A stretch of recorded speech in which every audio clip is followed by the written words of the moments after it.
The End of the Islander. Our meal was a merry one. Holmes could talk exceedingly well when he chose, and that night he did choose.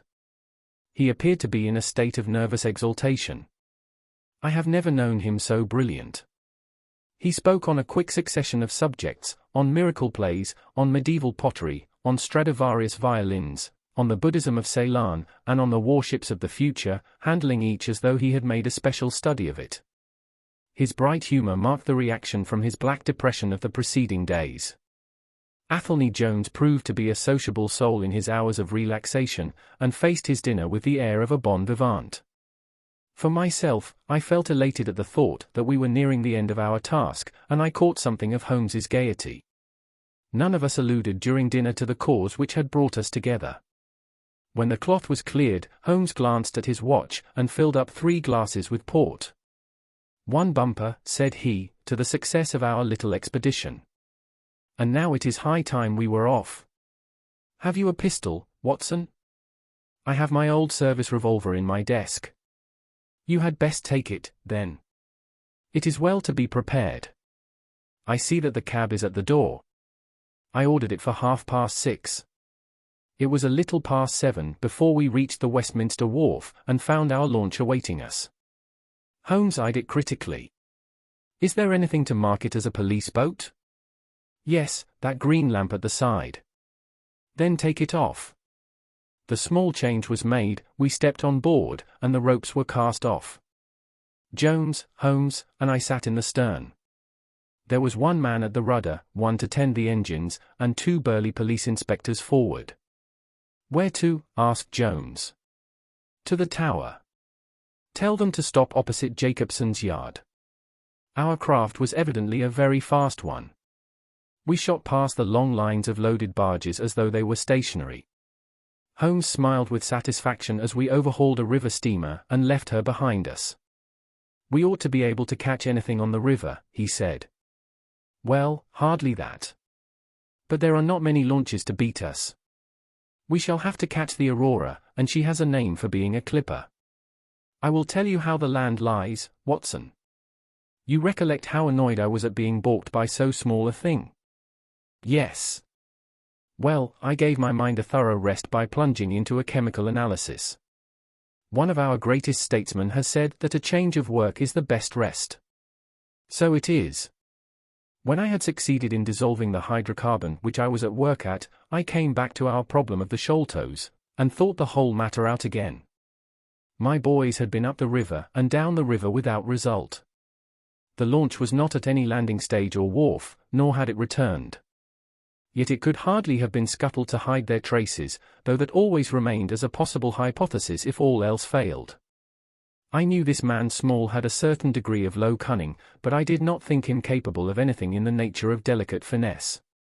That is usually a product of higher education.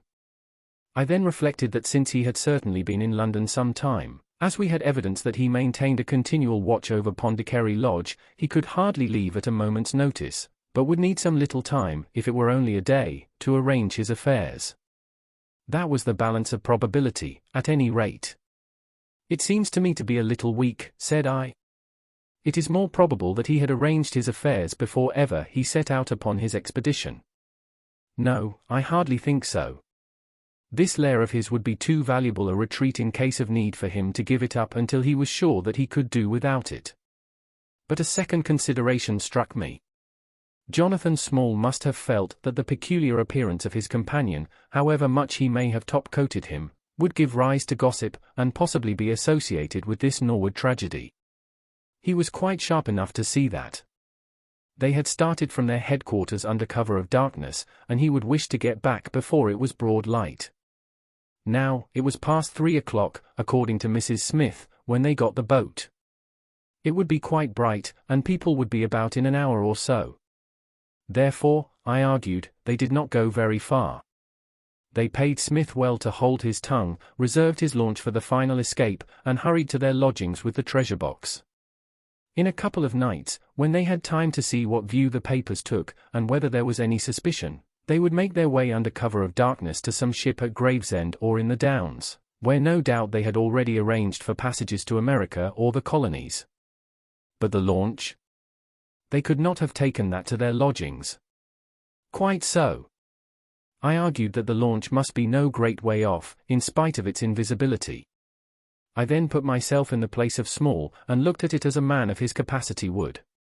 He would probably consider that to send back the launch, or to keep it at a wharf would make pursuit easy if the police did happen to get on his track. How, then, could he conceal the launch and yet have her at hand when wanted? I wondered what I should do myself if I were in his shoes. I could only think of one way of doing it. I might land the launch over to some boat builder or repairer, with directions to make a trifling change in her. She would then be removed to his shed or yard, and so be effectually concealed, while at the same time I could have her at a few hours' notice. That seems simple enough. It is just these very simple things which are extremely liable to be overlooked. However, I determined to act on the idea. I started at once in this harmless seaman's rig and inquired at all the yards down the river. I drew blank at 15, but at the 16th, Jacobson's, I learned that the Aurora had been handed over to them 2 days ago by a wooden-legged man, with some trivial directions as to her rudder. "There ain't naught amiss with her rudder," said the foreman. "There she lies, with the red streaks." At that moment who should come down but Mordecai Smith, the missing owner. He was rather the worse for liquor. I should not, of course, have known him, but he bellowed out his name and the name of his launch. "I want her tonight at 8 o'clock, said he, 8 o'clock sharp, mind, for I have 2 gentlemen who won't be kept waiting. They had evidently paid him well, for he was very flush of money, chucking shillings about to the men. I followed him some distance, but he subsided into an alehouse, so I went back to the yard, and, happening to pick up one of my boys on the way, I stationed him as a sentry over the launch. He is to stand at water's edge and wave his handkerchief to us when they start. We shall be lying off in the stream, and it will be a strange thing if we do not take men, treasure, and all." "You have planned it all very neatly, whether they are the right men or not," said Jones, "but if the affair were in my hands I should have had a body of police in Jacobson's yard, and arrested them when they came down. Which would have been never. This man Small is a pretty shrewd fellow. He would send a scout on ahead, and if anything made him suspicious lie snug for another week." "But you might have stuck to Mordecai Smith, and so been led to their hiding place," said I. "In that case I should have wasted my day. I think that it is 100 to 1 against Smith knowing where they live. As long as he has liquor and good pay, why should he ask questions? They send him messages what to do. No, I thought over every possible course, and this is the best." While this conversation had been proceeding, we had been shooting the long series of bridges which span the Thames. As we passed the city the last rays of the sun were gilding the cross upon the summit of St. Paul's. It was twilight before we reached the tower. "That is Jacobson's yard," said Holmes, pointing to a bristle of masts and rigging on the Surrey side. "Cruise gently up and down here under cover of this string of lighters." He took a pair of night glasses from his pocket and gazed some time at the shore. "I see my sentry at his post," he remarked, "but no sign of a handkerchief." "Suppose we go downstream a short way and lie in wait for them," said Jones, eagerly. We were all eager by this time, even the policemen and stokers, who had a very vague idea of what was going forward. "We have no right to take anything for granted," Holmes answered. "It is certainly 10 to 1 that they go downstream, but we cannot be certain. From this point we can see the entrance of the yard, and they can hardly see us. It will be a clear night and plenty of light. We must stay where we are. See how the folk swarm over yonder in the gaslight. They are coming from work in the yard. Dirty-looking rascals, but I suppose every one has some little immortal spark concealed about him. You would not think it, to look at them. There is no a priori probability about it. A strange enigma is man. Some one calls him a soul concealed in an animal," I suggested. "Winwoodred is good upon the subject," said Holmes. "He remarks that, while the individual man is an insoluble puzzle, in the aggregate he becomes a mathematical certainty. You can, for example, never foretell what any one man will do, but you can say with precision what an average number will be up to. Individuals vary, but percentages remain constant. So says the statistician. But do I see a handkerchief?" Surely there is a white flutter over yonder. Yes, it is your boy, I cried. I can see him plainly. And there is the Aurora, exclaimed Holmes, and going like the devil. Full speed ahead, engineer. Make after that launch with the yellow light. By heaven, I shall never forgive myself if she proves to have the heels of us. She had slipped unseen through the yard entrance and passed behind 2 or 3 small craft, so that she had fairly got her speed up before we saw her. Now she was flying down the stream, near into the shore, going at a tremendous rate. Jones looked gravely at her and shook his head. She is very fast, he said. I doubt if we shall catch her. We must catch her, cried Holmes, between his teeth. Heap it on, stokers. Make her do all she can. If we burn the boat we must have them. We were fairly after her now. The furnaces roared, and the powerful engines whizzed and clanked, like a great metallic heart. Her sharp, steep prow cut through the river water and sent 2 rolling waves to right and to left of us. With every throb of the engines we sprang and quivered like a living thing. One great yellow lantern in our bows threw a long, flickering funnel of light in front of us. Right ahead a dark blur upon the water showed where the Aurora lay, and the swirl of white foam behind her spoke of the pace at which she was going.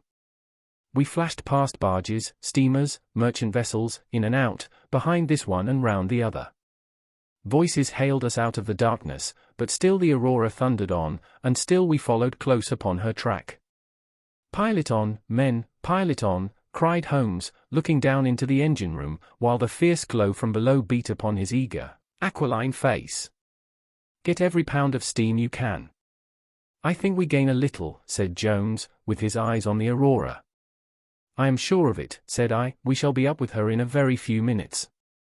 At that moment, however, as our evil fate would have it, a tug with 3 barges in tow blundered in between us. It was only by putting our helm hard down that we avoided a collision, and before we could round them and recover our way the Aurora had gained a good 200 yards. She was still, however, well in view, and the murky uncertain twilight was setting into a clear starlit night. Our boilers were strained to their utmost, and the frail shell vibrated and creaked with the fierce energy which was driving us along. We had shot through the Pool, past the West India Docks, down the long Deptford Reach, and up again after rounding the Isle of Dogs. The dull blur in front of us resolved itself now clearly enough into the dainty Aurora. Jones turned our searchlight upon her, so that we could plainly see the figures upon her deck.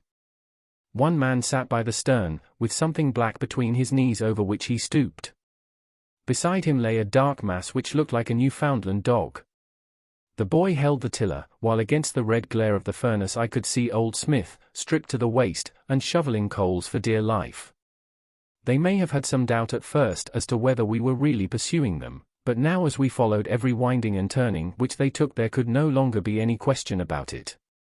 At Greenwich we were about 300 paces behind them. At Blackwall we could not have been more than 250. I have coursed many creatures in many countries during my checkered career, but never did sport give me such a wild thrill as this mad, flying manhunt down the Thames. Steadily we drew in upon them, yard by yard.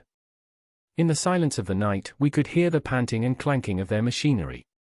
The man in the stern still crouched upon the deck, and his arms were moving as though he were busy, while every now and then he would look up and measure with a glance the distance which still separated us. Nearer we came and nearer.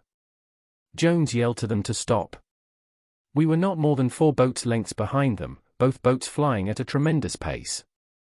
It was a clear reach of the river, with Barking Level upon one side and the melancholy Plumstead Marshes upon the other. At our hail the man in the stern sprang up from the deck and shook his 2 clenched fists at us, cursing the while in a high, cracked voice. He was a good-sized, powerful man, and as he stood poising himself with legs astride I could see that from the thigh downwards there was but a wooden stump upon the right side. At the sound of his strident, angry cries there was movement in the huddled bundle upon the deck. It straightened itself into a little black man, the smallest I have ever seen, with a great, misshapen head and a shock of tangled, dishevelled hair. Holmes had already drawn his revolver, and I whipped out mine at the sight of this savage, distorted creature. He was wrapped in some sort of dark ulster or blanket, which left only his face exposed, But that face was enough to give a man a sleepless night. Never have I seen features so deeply marked with all bestiality and cruelty. His small eyes glowed and burned with a somber light, and his thick lips were writhed back from his teeth, which grinned and chattered at us with a half-animal fury. "Fire if he raises his hand," said Holmes, quietly. We were within a boat's length by this time, and almost within touch of our quarry. I can see the two of them now as they stood, the white man with his legs far apart, shrieking out curses, and the unhallowed dwarf with his hideous face, and his strong yellow teeth gnashing at us in the light of our lantern. It was well that we had so clear a view of him. Even as we looked, he plucked out from under his covering a short, round piece of wood, like a school ruler, and clapped it to his lips. Our pistols rang out together. He whirled round, threw up his arms, and with a kind of choking cough fell sideways into the stream. I caught one glimpse of his venomous, menacing eyes amid the white swirl of the waters. At the same moment the wooden-legged man threw himself upon the rudder and put it hard down, so that his boat made straight in for the southern bank, while we shot past her stern, only clearing her by a few feet. We were round after her in an instant, but she was already nearly at the bank. It was a wild and desolate place, where the moon glimmered upon a wide expanse of marshland, with pools of stagnant water and beds of decaying vegetation. The launch with a dull thud ran up upon the mud bank, with her bow in the air and her stern flush with the water. The fugitive sprang out, but his stump instantly sank its whole length into the sodden soil. In vain he struggled and writhed. Not one step could he possibly take either forwards or backwards. He yelled in impotent rage, and kicked frantically into the mud with his other foot, but his struggles only bored his wooden pin the deeper into the sticky bank.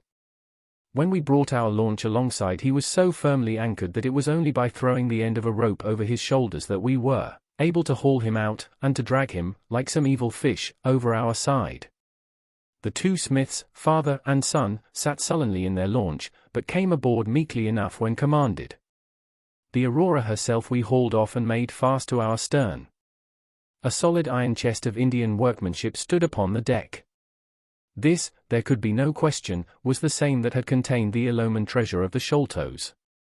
There was no key, but it was of considerable weight, so we transferred it carefully to our own little cabin. As we steamed slowly upstream again, we flashed our searchlight in every direction, but there was no sign of the islander.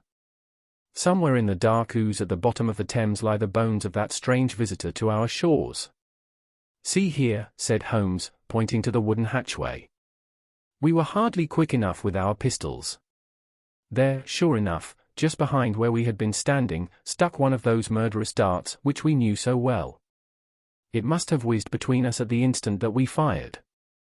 Holmes smiled at it and shrugged his shoulders in his easy fashion, but I confess that it turned me sick to think of the horrible death which had passed so close to us that night.